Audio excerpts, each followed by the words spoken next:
Golden Spaces, an Odyssey original podcast with Justin and Nat. One game to go, baby. One game to go till we lock up that 6th seed. Boom, boom, boom. Are you happy, Justin? I'm pretty happy.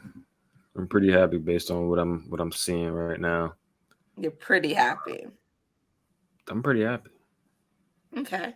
Let's do a vibe check. Where are we on the vibe scale? We are at, we got Wiggins back. We got like a 9.6. It resets once the playoffs start, though.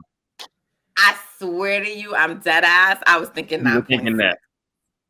Look at that. I was like, yo, if he said 9.6 and then you said, I was like, yo, son. 9.6. We here. All right. Yeah. I'm laughing at the title that our producer put because he says Warriors notched 10th road win of the season, and that's just we were just talking about that. It's hilarious. 33-8 at home. And then you ain't have to point out that they were shorthanded, Greg. You know, you could have just said the Kings. You ain't have to it's a road win. You know what I'm saying? But it's all good. We're going to let it rock. Let me tell you something. I don't care if they only have 5 players to play tonight. You know what I'm saying? To me, I'm counting that shit as a road win, and I'm celebrating it, and I'm still gassing it up. I don't give a damn. Shit, Wiggins missed 45 games, or what will be 45 games. Is it? This season. I don't even know how Wiggins can miss that many games and people acting crazy that, our record is what it is. They don't do that with nobody else, Justin. That's facts. Nobody else. Fun fact. Excuse me for the yawn, people. Excuse me. So, fun fact I was talking to Greg about. I'm sorry, Justin. Go ahead. What did you say? No, I was saying fun fact that I was telling Greg about the whole Western Conference is the Kings are the only team in the West with a winning. That has a winning road record. Yes, I found that out today, and I was like, "Is this true?" The Clippers just got it back to 500, but yeah, it's crazy because the Kings' away record is better than their home record. That's very funny. And then the Warriors probably take away their home court advantage or minimize it. Yeah, they got a rabid fan base with the light the beam thing going, but I'm pretty sure when the Warriors come into town, it's half purple in there and half it's half blue and gold in there and it's half purple in there. So it's not really that much of a home court advantage.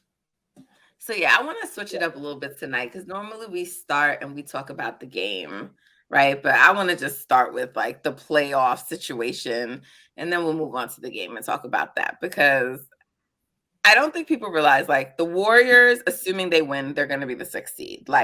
Yes, they could be 5, they could be all, but that's not going to happen. So they're going to be the 6th seed, and I think some people were thinking that the Clippers would maybe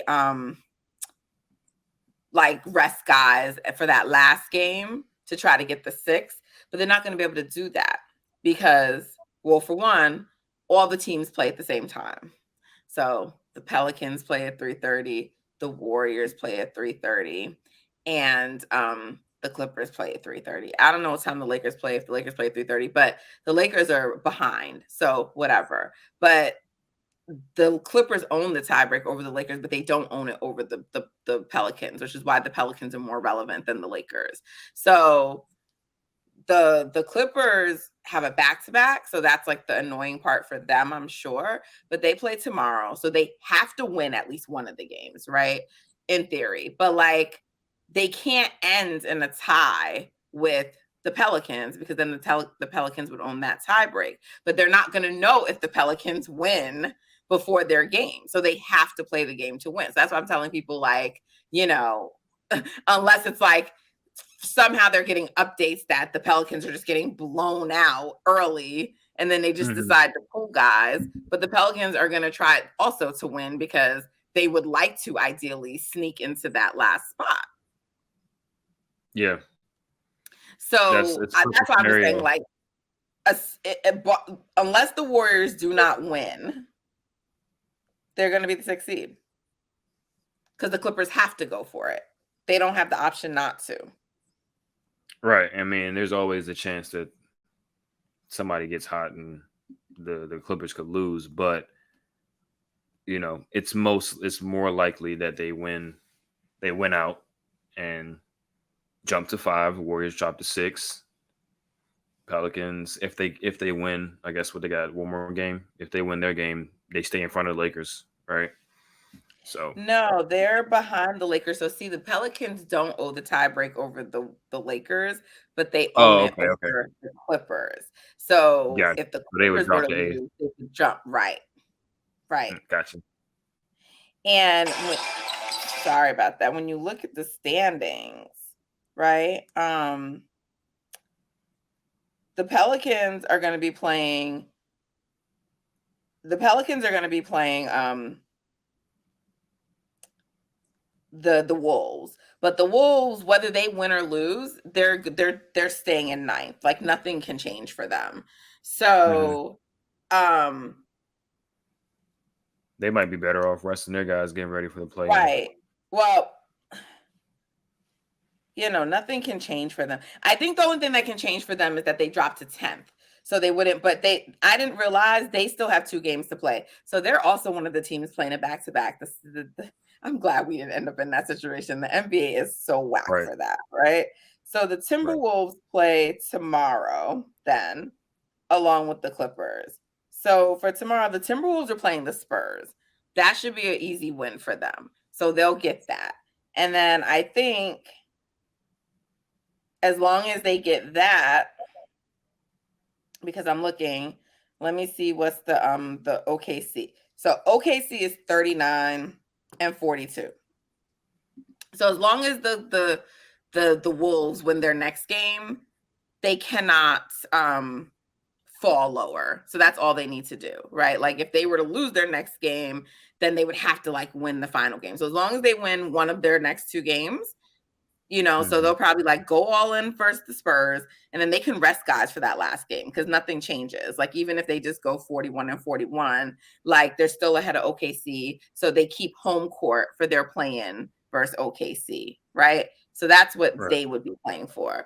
So that means by the time the Pelicans play Minnesota on Sunday, Minnesota doesn't really have anything to play for. So they're likely going to rest guys, assuming they win and beat the Spurs the night before. So the Clippers got to play, what are the chances Minnesota's going to beat them? Just unlikely. That Minnesota's going to beat who? The Pelicans when they play? Yeah, on that last game. Because I think they're going to probably be resting guys. I'm just guessing because I'm assuming they're going to beat the Spurs on the first night of the back-to-back. Right. So it is in Minnesota. So the game is in Minnesota, but they're going to try to go for the win. So then you have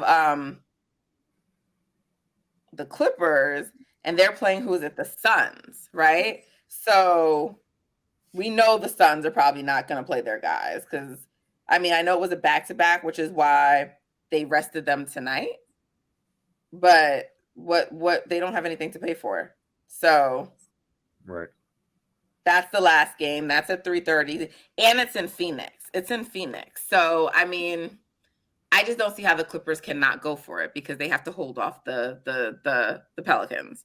And it's the same time. So they may not win, but I don't think the Suns are gonna play anybody. Now look, the Lakers were struggling tonight. I think they ultimately pulled out the win, right? They won? Is that game over? They did win. Okay, but they were struggling, so who knows? Maybe the Clippers going to go in there too, struggling to beat the Suns on a back-to-back, but I'm assuming that they'll pull out that W and win. Because if they don't, then they're going to be in the play-in. So they got to win. So that's why I really do think that the Warriors are going to be 6, assuming they win, and their next game is against the Blazers, who are down Dame and, everybody that really matters. Right. So I've been getting so many questions about seeding, where we'll be, all the scenarios. And so, first of all, I love you guys and I appreciate you coming to me for this and thinking that I have this knowledge and I am largely able to answer your questions. But please stop it. Just stop thinking about it. Stop going crazy over it. And also, Right. like, Justin and I have talked about this so much on this podcast in terms of like what's the best matchup, right? And I mean, I think there was a time you thought it might be the Grizzlies. I was pretty much, I think it's Kings over the Grizzlies, but regardless, we were both comfortable with this being the initial matchup. It was like if the Warriors are not going to get home court advantage, this is the closest thing they can get to like a favorable matchup for the first round. It's going to be a quasi home court advantage.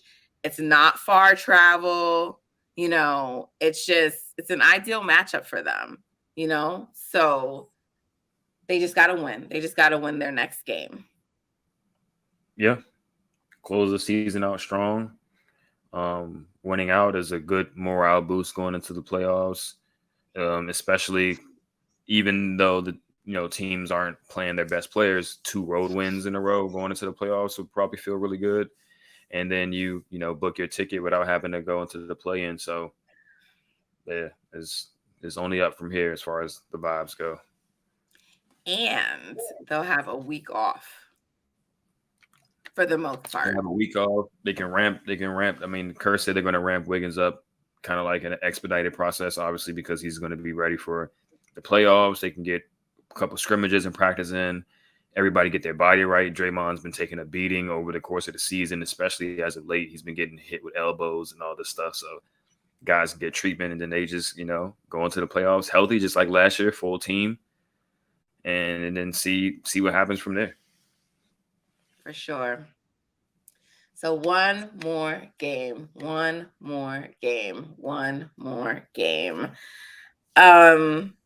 Yeah. So why don't we talk about the game tonight, though? So, Justin, the Warriors had moments in this game where they took their foot off the gas and it got close and people were really concerned and worried. And I was seeing, this team can't take anything seriously and da da da da. I truly was never worried. I did have to turn off the local broadcast for a little bit because like the way that they get, like when the game is like within 18 points, it's even crazier when it's like a 5-point game. So I just like switched to the Kings broadcast so I could have my peace. And they opened it back up. I mean, there like part of it was like the refs, and I don't like to blame refs, but I mean, like they just started calling some ticky-tack fouls, especially like in that third quarter, and it just killed their momentum because the Warriors went like on this crazy run, and then after it was just like foul, turnover, foul. And then I think it got to like a 10-point game, but that was in the third quarter. Like before the third quarter, like in the second quarter, it was just that was not a good quarter for them of all the quarters. And the game got close, and so people got a little bit on edge, and it is what it is. But ultimately, they won in a blowout.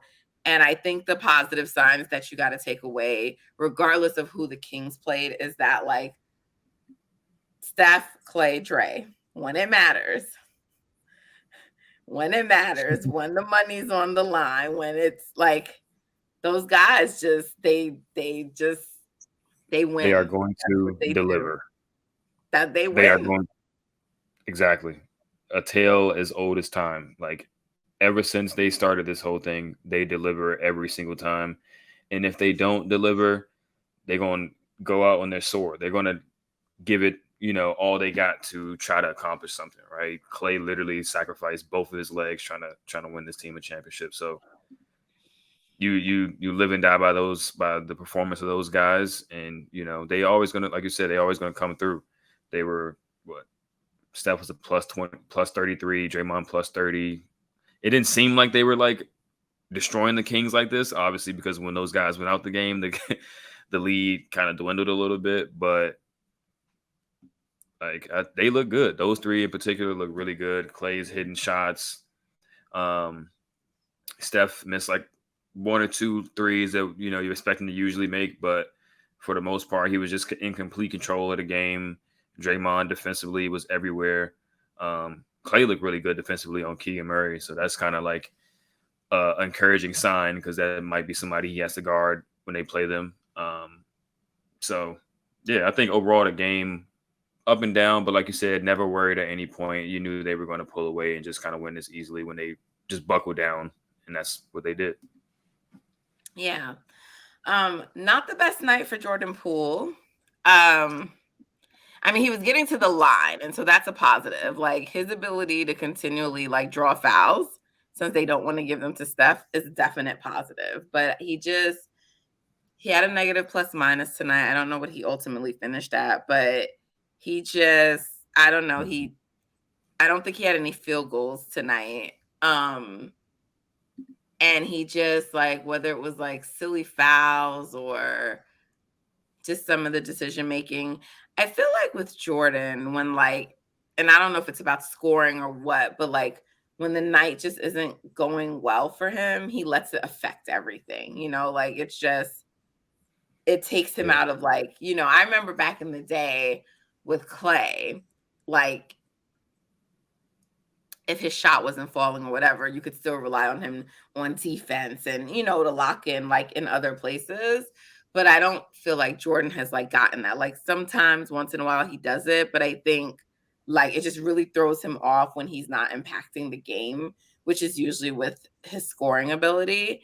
And then it just like, I feel like he loses focus or maybe he's in his head because like he's not doing other things. So that's what I think is going on. I mean, it's fine. Like there's going to be variance with him, but he just not a great game for him tonight. Yeah, I think in particular that second quarter was really rough. I think in the second half he kind of got back on track, even though he just couldn't hit a shot. Like sometimes that happens. He wasn't making layups. He missed all of his three. Well, he missed all the shots, period. But I do think in the second half he was a lot better, just as far as his overall thought process on what he needed to do. He was kind of getting downhill, like you said, drawing fouls, shot 9 free throws, which is, that's pretty solid, right? So you can still chip in offensively, even if you couldn't hit a field goal. And he started trying a little bit more on defense in that second half. Like I think he challenged somebody for a dunk. He's been doing that a lot recently too. Like you don't really expect him to go up there and try to block somebody's dunk, but he's done it a few times in the last few games. So I think he's getting there, but that's still that youth coming through where, I'm not hitting it. I can't hit a shot. So like the other areas of my game are still affected by it. And you see that stuff with like Jonathan too sometimes, but I think he'll just get better at that with time. But you still see flashes like in the second half of this game where he was like, all right, I'm gonna still get to the line. I'm gonna still play a little bit of defense. And that's encouraging going to the next round. Going into the playoffs, because it's just going to be nights where the other team is just not letting you score, and that's okay, like, as long as you're doing the other things. Yeah, for sure. I mean, I don't really have much about this game. The big three were the big three. One thing that I do want to point out is that I want to say, was it in the last game when Lamb started? He didn't play the second half. And then tonight, in a game that mattered, that they needed to win, he did not see the floor until garbage time. So for all the people, he's going to be playing Lamb and da-da-da-da. These are the moments when you learn who Kerr actually trusts, okay? Because, by the way, Jordan wasn't even out there. Like, when it started to matter, it was GP2 and it was Dante. I think they want to trust Jordan, but if he doesn't show them, they're not going to go to him, And so, but Lamb did not even see the court. Kuminga saw the court before Lamb. So I just want to... Moody got their first rotation. Yeah, so I want people to see and understand the playoff rotation and what we're talking about. And of course, some of it's matchup dependent, but all y'all like, nah, he's got to play Lamb and you're going to see Lamb. Like, it's not going to be to that level that y'all think it is. That's all. That's all. Yeah, I don't think unless somebody gets hurt, I don't think he sees the playoffs at all, really. Like, Wiggins is going to get all of those minutes. And that's just that. Wiggins is going to be pushing, once he's fully back, he's going to be pushing 40 minutes game. 30 high 30s. So there's literally going to be no minutes left for Lamb. So, and what else yeah. can you say about Kevon Looney? I mean, how many boards did he grab tonight? 16, but he only played in 29 minutes. Like, I mean, He's remarkable. He is. I mean, 7 assists, two steals. He does it all. Him, and it's like these are the type of players that have made the dynasty possible. You know what I mean? Like you got Steph, Clay, and Dre as a stable core in the middle, and then you fill around them guys who just do all the other things. Kevon Looney's providing rebounding, connected passing. You got Dante, same thing, rebounding, passing. He's back to hitting his threes again at a high clip. Yep. 18 points, 9 assists, 6 rebounds. You really don't even notice it. Gary Payton blocking people's dunks on fast breaks, dunking himself, hitting corner threes. He had 2 threes himself. High-fiving fans again. This is like a home game for the Warriors. I keep telling people, no. Like the Kings, like their fans are going to be so excited they first made playoffs. Yep, they are, and it's still going to be a lot of Warriors fans in there. Like, come on, I'm telling you. Yeah, exactly. But like I said, that's those wings that do it all and do all the dirty work and can make all the things happen. That's what makes the Warriors so hard to beat. When you got Dante and Gary, coffee and cream, you got those two combining for almost 30 points, almost 12, 13 rebounds, defense. Let them know who coffee and cream is, just in case there's new listeners, Justin. Oh yeah, coffee is Gary and cream is Dante. They do similar things. Obviously they're very different players. Dante's more of a 3-point shooter. Gary's more of an inside finisher on offense, but defensively they pick you up full court, high energy, athletic. So I think they're a really good duo. Once both of them are like to the bench permanently when Wiggins is back, that's just going to be a lot for other teams' benches to handle. So really excited to see what they can do. Y'all, I apologize. I must have yawned like about 6 or 7 times now already. My goodness. Yeah. We getting our squad back. I'm hyped. I'm happy. I'm happy, Justin, because you know what? People talking. They being reckless with the Warriors name. They really holding on to that road record, It's fake. Everybody knows it's fake. No, I think we know it's fake, like you and I. But I don't think that, because I think there are a lot of Warriors fans who are scared. Right. I mean, that's cool.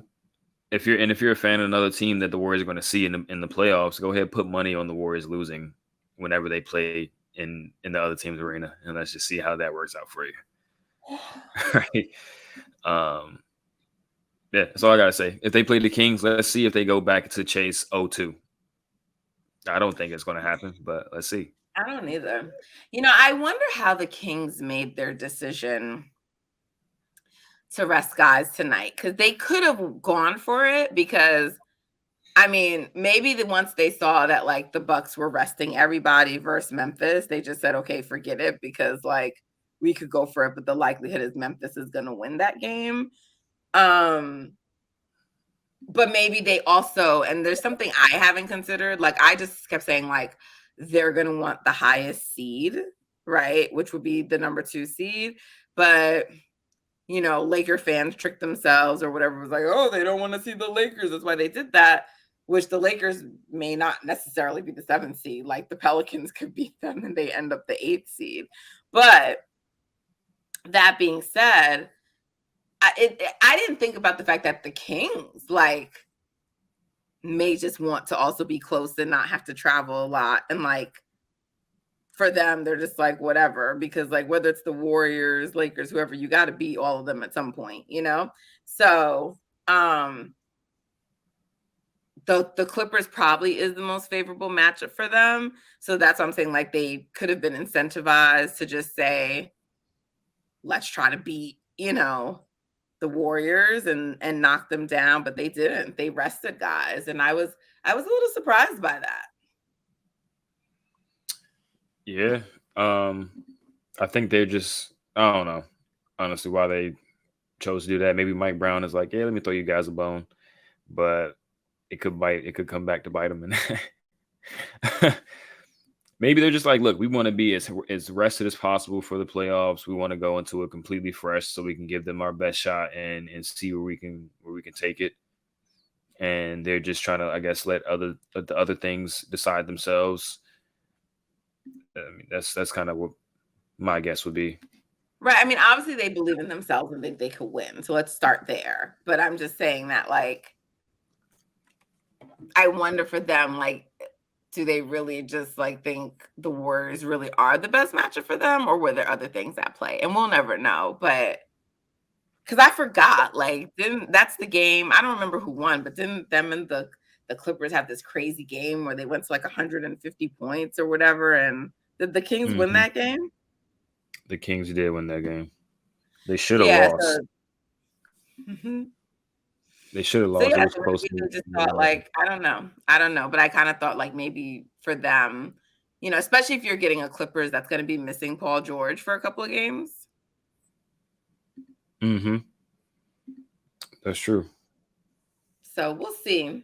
It's still one more game to decide everything, but we will see. So, we never talked about this, but the whole CBA and all the new rules, and I don't want to like get into all of them, but the whole 65 game requirement for all awards, I think is crazy. Like, even for Mm. MVP, I think it's a little high. Like, I feel like 60 should have been like the threshold, but I can live with 65, I guess, in theory, because I do feel like you need to play a bulk of the games to be MVP. But like, I to me, I guess that number is 60 and not 65. That being said, for all NBA, I think the number is definitely too high. Yeah, I agree on all NBA. I think it should be 50 games for. 50. Okay. Mm-hmm. I mean, I think in general, like 82 games is slightly too long of a season, in my opinion, anyway. But 50 games is 60% of the season, so like it's well over half of the games, and I think that's more than enough games for you to prove, hey, I am X best player in the league, or X best player at my position, or I am the best defender in the league this season. Um, yeah, and I mean, historical precedent usually sets the standard for like all these awards anyway. So something like MVP, like okay, I mean, a 65 game minimum is kind of high, but generally MVPs play like 75 games anyway. Like I think there hasn't been an MVP in history that's played less than like 75 or 74 games or something like that. So it kind of like sets the standard by itself, but all the other stuff is like, So MB is going to be the first one who's under 70. he could be, he could be, but I I think mean, I'm pretty sure he's what winning Giannis it is this super. year. Giannis is low too. Yeah. So I mean, it would be the first time in history. I think it would be somebody winning with that many games if either one of those dudes won. Um, hopefully the voters aren't thinking about it that way, but that's just kind of how. And this year is weird in general. So I don't even compare history to this season. But yeah, 65 games too much for the awards. I'd say 50, if at the most 55. Yeah, I was just like, because there's so many players for all NBA who like are like 60 to 65 or just under 65. And to me, it's crazy. Like, you're gonna say they can't make a team at all. Um, so, and you're gonna end up, and the thing about it is like then that's then used against players for their legacy, right? When you're talking about ranking and rating players. So uh, I don't Also know. used against I Huh? say also used against players contract wise, financially, who have Yeah, for incentives salary, in the contract. exactly. Yeah, it's weak. I So, but mean, someone said something today that I didn't think about, that like, the like players and teams can just be like also goofy and silly with it and be like, okay, put the person on the court like they did with Dre, to come true. out with Clay and then just take him off, and that counts as a game played. Hmm. Yeah, teams are gonna Now, start doing that. Yeah. Oh, they already started, but they definitely gonna be doing that more. Yeah. Especially when it I gets mean, close and if they know like there's a, because it's like, come on, it's ridiculous. It's an yeah. overcorrection. It's an overcorrection for load management when most of the players actually aren't load managing, not to the degree that it deserves this, right? Like Kawhi load manages, but most players are not like Kawhi. Like most of them just get injured. And like even Mhm. if the Warriors load manage, they really only load manage on the second night of a back-to-back. They don't just randomly be like, let me just rest you for a game. Like it's not Mhm. like that. And it's not, KD, all he want to do is hoop and play. So when he's missing, it's because of like he's injured. So I feel like it's an overcorrection. Yeah, it's a correction. Like it's an overcorrection, but it's also just like misguided correction. It's like you're Yeah, trying to fix an issue by like not actually going to the root cause of the issue. The root cause of the issue is they're playing too too many many games. freaking games. Yeah. Back to backs. That's why the Warriors aren't playing back to backs, because it's like, why are we playing a game 2 nights in a row? It's already hard enough to play one game. Right. So now we got to play two And nights they in a also row. have played more games than anybody else. So, and guys are older. So it's just like, what are Exactly. you doing?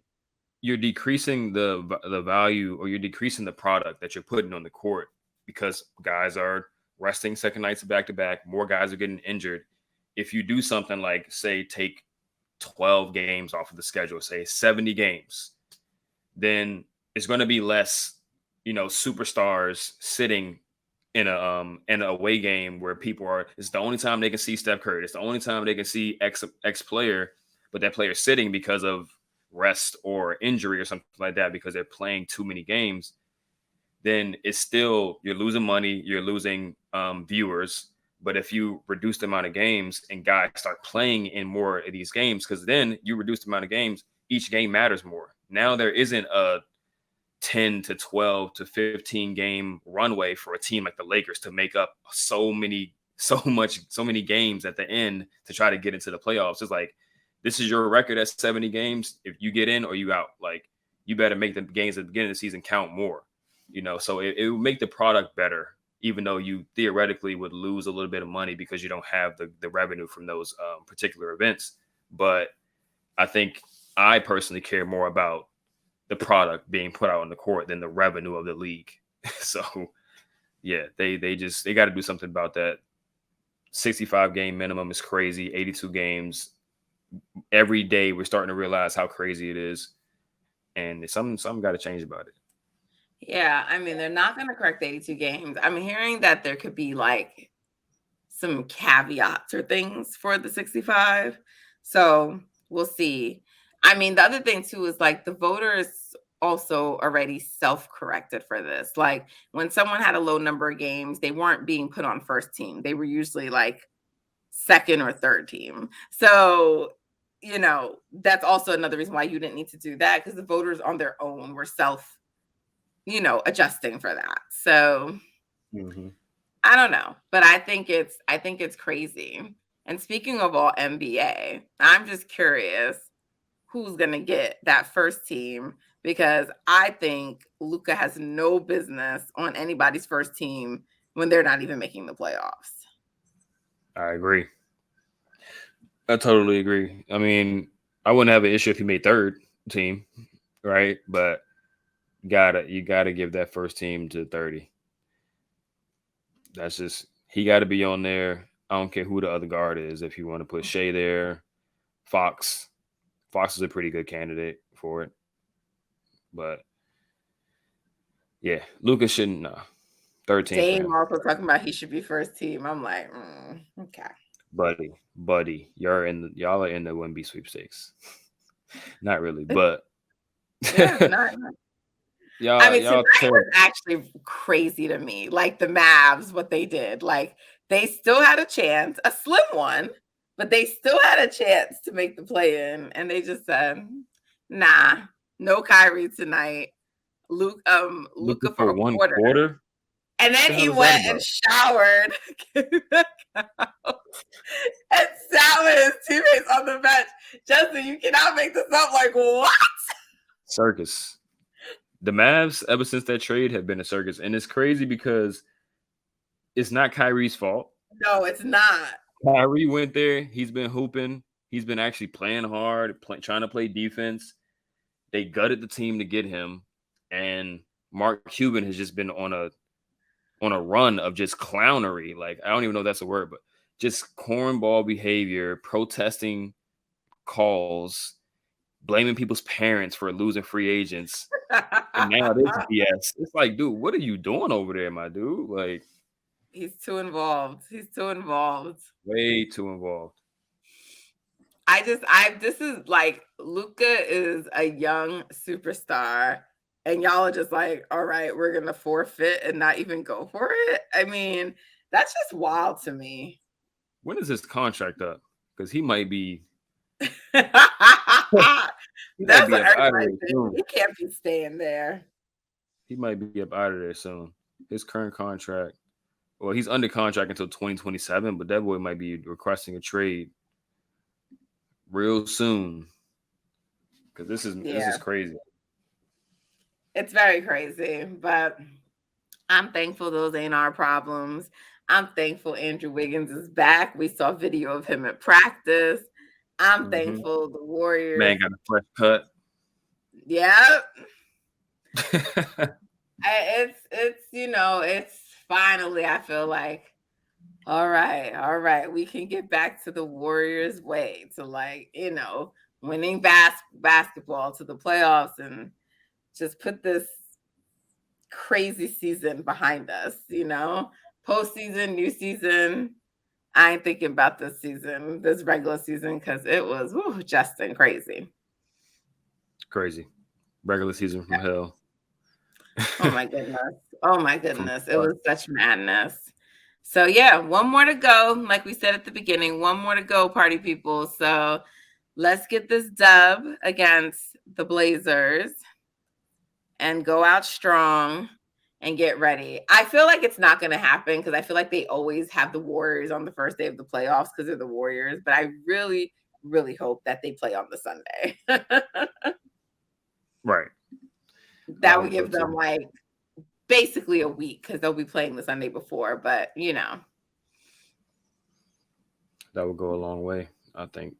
But it would. It really would. But they tend to always put them on the first day, and I think it's because it's the Warriors. So for sure, you gotta get that, kick off the playoffs right. Biggest team in the NBA, But yeah, and shout out to the Nets. They held on and they made the top 6, so they'll at least have a playoff series. That is pretty cool. I'm not a Mikal Bridges fan, but no, I'm not either. Pretty cool to do that. They're gonna get the break beat off of them by Philly, but yeah, shout out to them. But I think Philly's ceiling. I think personally Philly needs to at least make it to the Eastern Conference Finals, but I don't think they're making it past the second round. No, Boston should beat them. Should be a fun series, but I would probably take Boston in like 6. Yeah, they finally just beat Boston. I'm sure they would have preferred if Milwaukee would have stayed at that 2, and Boston was the one. And then they had a chance too, because they had got up to 2, and then they lost it. So yeah, but I think Embiid is gonna finally get his elusive MVP. So. And then he's going to get killed for not making it to the conference finals or finals. But Jokic will not be getting a third one. And that is what matters.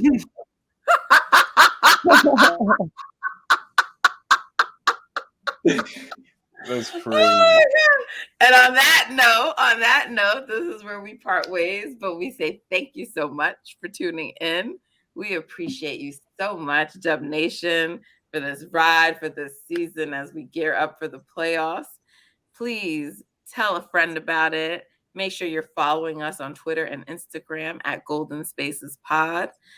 Download, You should also leave us a review. You should also give us a 5-star rating. And you know what? We need to do a mailbag soon. We need to do a mailbag soon. So we'll do that. Send us your questions. We'll answer them. But we really appreciate your support so much. Like, I'm still, like I always say this, just humbled and amazed by the fact that so many people tune in to listen to us, and we continue to grow. We see constant growth. And now y'all are also watching us on YouTube. Like, we're really, really grateful and thankful for the support. So appreciate y'all. Let us know if there's things we should do to improve. Let us know if there's things you want to hear, want us to talk about for the postseason. There's going to be more guests coming. So we're going to turn up. We're going to turn up because that's what we need to do. Right? Yes, All ma'am. right. All right, guys. So until next time, take care.